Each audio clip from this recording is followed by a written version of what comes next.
ಬಂಧುಗಳೇ ನಮಸ್ಕಾರ. ನಾನು ನಿಖಿಲ್ ಅಂತ, ಕರ್ನಾಟಕ ರಾಷ್ಟ್ರ ಸಮಿತಿ ಪಕ್ಷದ ರಾಜ್ಯ ವಿಭಾಗದ ಪ್ರಧಾನ ಕಾರ್ಯದರ್ಶಿ.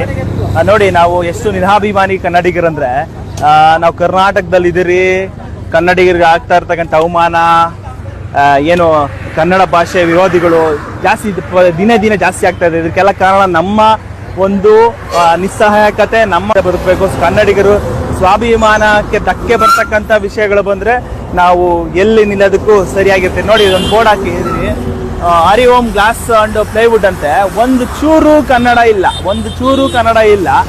ಇದಕ್ಕೆಲ್ಲ ಏನು ಕಾರಣ? ಇದು ನಮ್ಮ ಇಲ್ಲಿ ಸರ್ಕಾರಗಳು ಏನು 60% ಕನ್ನಡ ಯೂಸ್ ಮಾಡ್ಬೇಕಂತಾನೆ ಮಾಡಿದೆ. ಆದರೆ ಇವ್ರಿಗೇನು ಅದು ಅನಿವಾರ್ಯನೇ ಇಲ್ಲ ಅನ್ಸುತ್ತೆ. ಯಾಕೆ? ಬನ್ನಿ ಕೇಳೋಣ, ಬರ್ರಿ. ಬರ್ರಿ. ಯಾಕೆ ಕನ್ನಡ ಯೂಸ್ ಮಾಡ್ಬೇಕಂತ ಗೊತ್ತಿಲ್ಲ ನಿಮ್ಗೆ? ಅಲ್ಲ, ಯಾಕೆ ಕನ್ನಡ ಯೂಸ್ ಮಾಡ್ಬೇಕಂತ ನಿಮ್ಗೆ ಗೊತ್ತಿಲ್ಲ? ಎಷ್ಟು % ಯೂಸ್ ಮಾಡ್ಬೇಕು? ಕಂಪನಿ ಬಾಂಬೆ ಕಂಪನಿ ಆಗ್ಬಿಟ್ರೆ ಇಲ್ಲಿ ಬಂದ ಕನ್ನಡ ಕಲಿಬೇಕಂತ ಗೊತ್ತು ತಾನೆ? ನೀವು ಮಾತಾಡೋದಲ್ಲ, ಕನ್ನಡ ಎಷ್ಟು % ಇರ್ಬೇಕು? ಹೋಗ್ಲಿ, ನೀವು ಒಂದು ಸರ್ಕಾರ ಒಂದು ನೀತಿ ತಂತು ಗೊತ್ತಾ? ಎಲ್ಲ ನಿನಗೆ ಫಸ್ಟ್ ಕನ್ನಡ ಬಂದಿದ್ರೆ, ಕರ್ನಾಟಕದ ಇದ್ದೀರಾ, ದುಡ್ಕೊಂಡು ಹೋಗ್ತಾ ಇದ್ದೀರಾ, ಕನ್ನಡನ ರೆಸ್ಪೆಕ್ಟ್ ಮಾಡ್ರಿ. ಅರ್ಥ ಆಯ್ತಾ? ರೆಸ್ಪೆಕ್ಟ್ ಅಲ್ಲ, ಕನ್ನಡ ನೋಡಿ. ಎಲ್ಲಿ ಕನ್ನಡ? ನೀವು ಯಾವ ಭಾಷೆಯಲ್ಲಿ?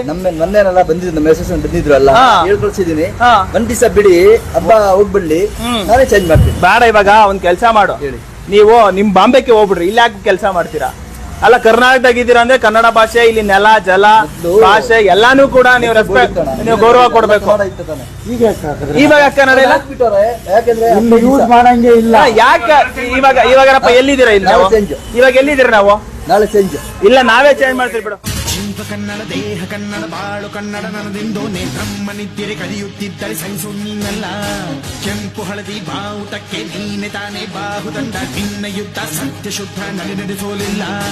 ನಮಗಾಗಿ ಹುಟ್ಟಿದೆ ನೀನು, ಕಾಲ್ಪಾಡು ಕಾಮಧೇನು ಜ್ವಾಲಾಮುಖಿ.